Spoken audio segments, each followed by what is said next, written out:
ओम शांति। आज 14 नवंबर 2020 है और आज बाबा के साकार रूप से चले हुए मधुर महावाक्यों का स्पष्टीकरण देने के लिए हमारे साथ हैं आदरणीय आशा दीदी।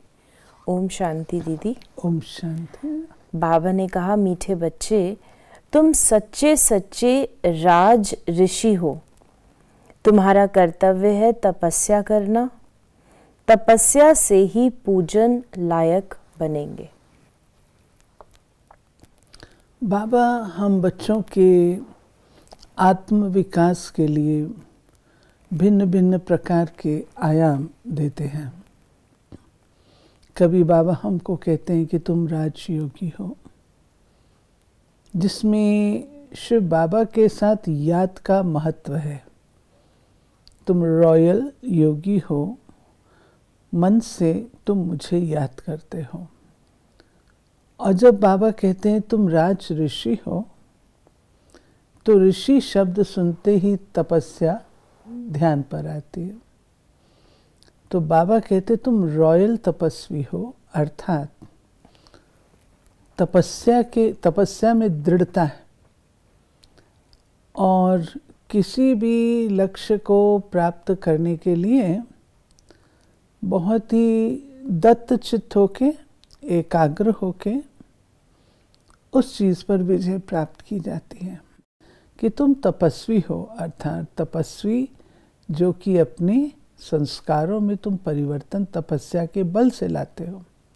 हमारे जो संस्कार हैं पहले वाले, वो तमो प्रधान हैं, कलयुगी हैं, विकारी हैं। ये कहना बड़ा सरल है कि उनको बदल दो। कैसे बदलेंगे? ऐसी चीज़ तो नहीं उठा के यहाँ से वहाँ रख दी।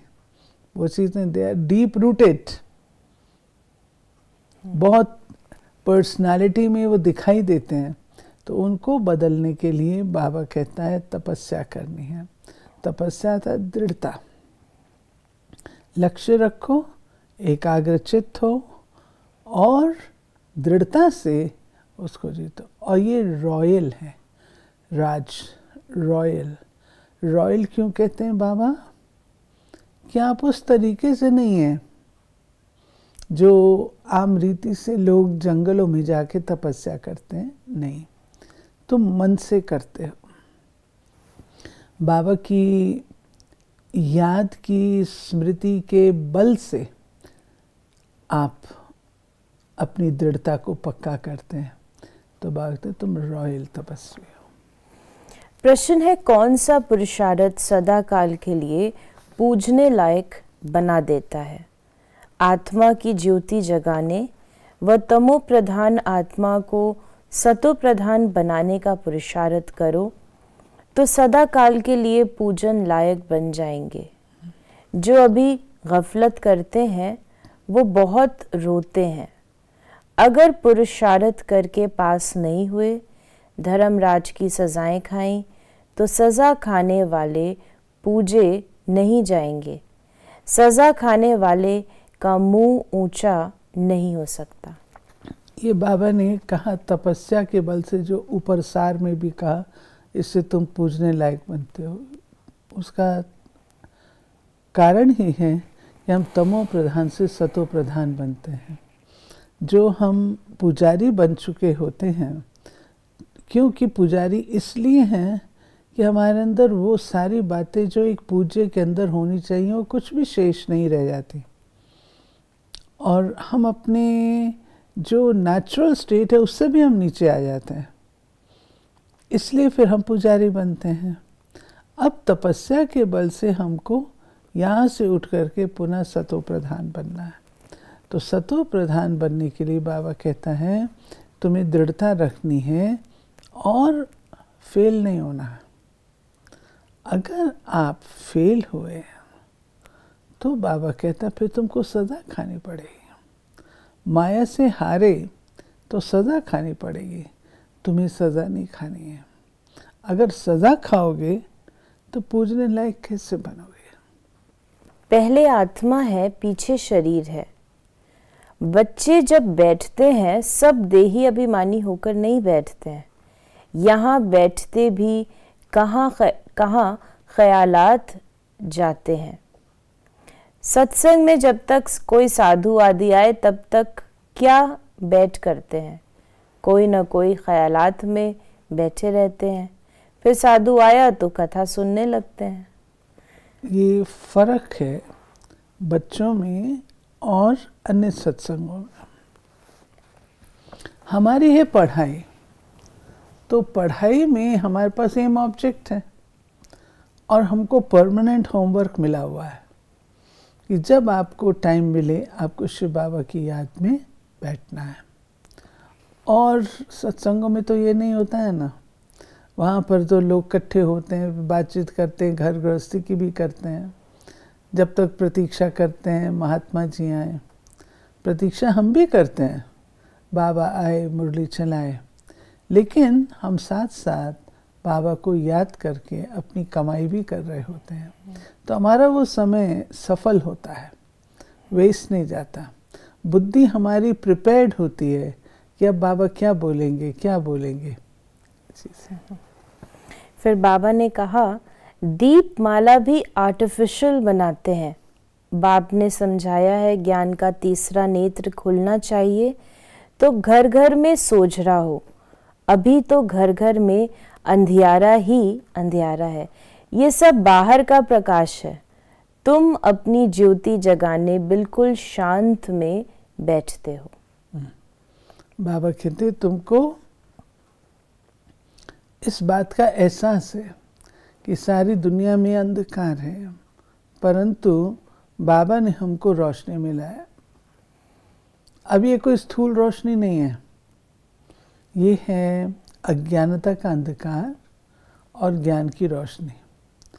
तो बाबा ने कहा कि इसमें आप बच्चों को जो ज्ञान की रोशनी मिलती है, वो रोशनी मिलने के बाद तुम्हारी ज्योति जगती है, आत्मा की ज्योति जगती है, अंधकार तुम्हारा मिट जाता है। ये शब्द है तो इसकी गहराई बहुत है। अंधकार का अर्थ यहाँ पर है, कई बातों का हम लोग को पता ही नहीं होता, ऐसा क्यों क्या।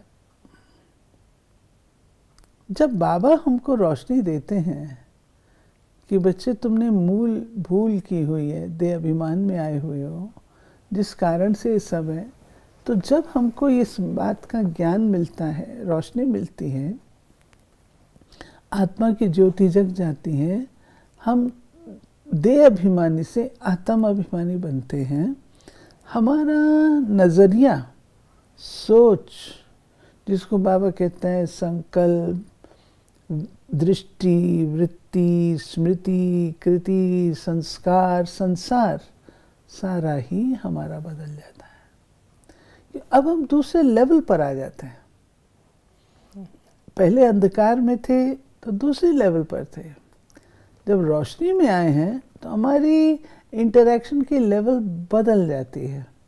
और वो जो लेवल बदलती है वो है खुद की ज्योति जगती है, तो उसको देख के फिर अन्य आत्माएं भी अपनी ज्योति जगाती हैं। फिर बाबा ने कहा कि कई बच्चे लिखते हैं लक्ष्मी बड़ी या सरस्वती माँ बड़ी। लक्ष्मी तो एक होती है, श्री नारायण की। अगर महालक्ष्मी को पूछते हैं तो उनको 4 भुजा दिखाते हैं, उसमें दोनों आ जाते हैं। वास्तव में उसको लक्ष्मी नारायण की पूजा कहा जाता है। चतुर्भुज है ना, दोनों इकट्ठे हैं। इस प्रकार से बाबा ने बताया। इसमें ये जो चीज़ है, बाबा ने एक सेंटेंस में बोला, जो लक्ष्मी है वो तो नारायण की है और सरस्वती किसकी है? सब बच्चों की है, सब आत्माओं की है। तो दोनों में अंतर हो गया ना। हाँ, एक दृष्टिकोण से हम यूँ कह सकते हैं कि जो सरस्वती है वो पुरुषार्थ की हमारी स्टेज है और वो प्रारब्ध की स्टेज है। तो बाबा तो सदा पुरुषार्थ को आगे रखते हैं, पुरुषार्थ को फर्स्ट। तो पुरुषार्थ वाली जो स्थिति हमारी सरस्वती की है वो इस हिसाब से बड़ी नज़र आती है। बाबा ने कहा वो साधु लोग तो कह देंगे सब भगवान ही भगवान है। तुम जानते हो बेहद का बाप बेहद का ज्ञान समझा रहे हैं हम आत्माओं को, मनुष्यों को तो देह अभिमान रहता है, मैं फलाना हूँ। शरीर पर जो नाम पड़ा है उस पर चलते आए हैं। इस प्रकार बाबा ने हमारे को जो मूल ज्ञान है वो भी बताया, और किस प्रकार से बच्चों के ऊपर भी नाम पड़ता है ये भी बताया। बाबा ने कहा कि तुम पूछ सकते हो जो लक्ष्मी का त्योहार आप मनाते हो, ये कब तख्त पर बैठी। तख्त पर बैठने का ही कॉरोनेशन मनाते हैं, उनका जन्म नहीं मनाते। ये बहुत इम्पोर्टेंट बात है कि श्री लक्ष्मी का जो बाल्यकाल है उसका ज्ञान नहीं, श्री राधे का जो बड़ा है उसका ज्ञान नहीं। तो बाबा ने हम बच्चों को ये राज बताया है कि राधे ही श्री लक्ष्मी बनती है, लेकिन लक्ष्मी जी का जो वो है बर्थडे वो नहीं मनाते हैं, उनका कॉरोनेशन मनाते हैं। यानी लक्ष्मी नाम पड़ता है जब श्री राधे कॉरोनेट होती है, ताजपोशी उनकी होती है, तब उनका नाम लक्ष्मी पड़ता है। दूसरे शब्दों में राज गद्दी का जब आरंभ होता है तब श्री लक्ष्मी नाम पड़ता है। बाबा ने समझाया है किसको भी प्रदर्शनी आदि दिखाना है तो पहले ये एम ऑब्जेक्ट समझानी है। सेकंड में जीवन मुक्ति कैसे मिलती है, जन्म मरण में तो ज़रूर आना ही है। तुम सीढ़ी पर बहुत अच्छी रीति समझा सकते हो। इस प्रकार बाबा ने हमें कैसे समझाना है वो भी बताया। फिर बाबा जो सीढ़ी का चित्र है वो भारत के उत्थान और पतन की कहानी बताता है। हम कैसे पूज्य थे सो पुजारी बने उसकी कहानी बताता है। हम कैसे सतो प्रधान थे फिर तमो प्रधान बने उसकी कहानी बताता है। हम 84 जन्म कैसे लेते हैं उसकी स्टोरी बताता है। तो बाबा सीढ़ी के चित्र को बहुत महत्व देते हैं क्योंकि उसमें ये सब बातें स्पष्ट हो जाती। फिर बाबा ने कहा कि तो बाप कभी बच्चों को दुख थोड़ी देंगे, इम्पॉसिबल है। तुम माता पिता कहकर कितनी रणियाँ मारते रहते हैं। तो बच्चों का रूहानी बाप सबको सुख का ही रास्ता बताते हैं। सुख देने वाला एक ही बाप है, दुख हरता सुख करता एक रूहानी बाप है। ये विनाश भी सुख के लिए ही है, नहीं तो मुक्ति जीवन मुक्ति कैसे पाएंगे। ये बात हमारे समझने की है कि शिव बाबा दुख हरता और सुख करता है। शिव बाबा कदापि किसी को दुख नहीं देते हैं। और एक बात और भी है, शिव बाबा किसी को यूं उठा के सुख भी नहीं देते हैं। बाबा हमें पढ़ाते हैं, शिक्षा देते हैं। तो बाबा कहते हैं कि बच्चे तुम पढ़ कर के अपनी सोच समझ से तुम सुखी होते हो। गाइड मैं करता हूँ, पढ़ाता मैं हूँ, लेकिन जब तुम पढ़ोगे तब तो सुखी होगे ना। पढ़ोगे नहीं तो सुखी कैसे होगे। तो मैं दुख हरता सुख करता इसीलिए कहता हूँ कि मैं तुम्हें ज्ञान दे करके तुम्हारे दुख दूर करता हूँ और तुमको सुख संपन्नता देता हूँ। जब हमारे जीवन से दुख निकल जाएगा तो सुख आएगा। बाबा ने कहा अभी तुम बता सकते हो किस कर्म में इनको ये पद मिला, इसमें मूंझने की तो कोई बात ही नहीं। तुमको कोई इस दीपमाला आदि की खुशी नहीं है, तुमको तो खुशी है हम बाप के बने हैं, उनसे वर्षा पाते हैं। फिर बाबा ने कहा चक्र के लिए भी कि चक्र फिर हूबहू रिपीट होगा। ये बेहद की फिल्म है, बेहद का स्लाइड है। बेहद बाप के बने हैं तो कापारी खुशी होनी चाहिए। हम बाप से स्वर्ग का वर्षा ज़रूर लेंगे। बाप कहते हैं पुरुषार्थ से जो चाहिए सो लो। पुरुषार्थ तुमको ज़रूर करना है, पुरुषार्थ से ही तुम ऊंच बन सकते हो। ये बाबा, बूढ़ा बाबा इतना ऊंच बन सकते हैं तो तुम क्यों नहीं बन सकते हो? ब्रह्मा बाबा अपना बताते हैं कि, और सच में हम लोगों ने जीवन में देखा भी कि ब्रह्मा बाबा कितना पुरुषार्थ करते थे, हर छोटी छोटी बात पर अटेंशन देते थे। बाबा ने जैसे पूरा शिव बाबा के ज्ञान को अपने में समाया हुआ था। एक ना में कौन में कोई आधार नहीं, इतना ऑपोजिशन, एक बल एक भरोसा, फिर पुरुषार्थ कि मेरे को ये बनना है, ये बनना है, उसकी एक धुन, बाबा को याद करना, उसकी धुन, ये सब हमने ब्रह्मा बाबा के अंदर देखी। ब्रह्मा बाबा भोजन कर रहे हैं तो पूछते हैं शिव बाबा याद है? हम लोग तो खाने में मस्त हो जाते हैं, लेकिन बाबा याद कराते हैं तो याद है शिव बाबा। शिव बाबा को खिलाए बिना कैसे खाएंगे? बाबा कभी भी कोई चीज़ पर्सनल स्वीकार नहीं करते थे। आप बाबा के लिए ले जाएंगे, ले ही जाते थे लोग। बाबा कहता था ठीक है, बाबा ले करके रख देता था, ये फलाना आएगा ना उसके लिए। क्यों? आत्माओं से हिसाब किताब थोड़ी बनाना है।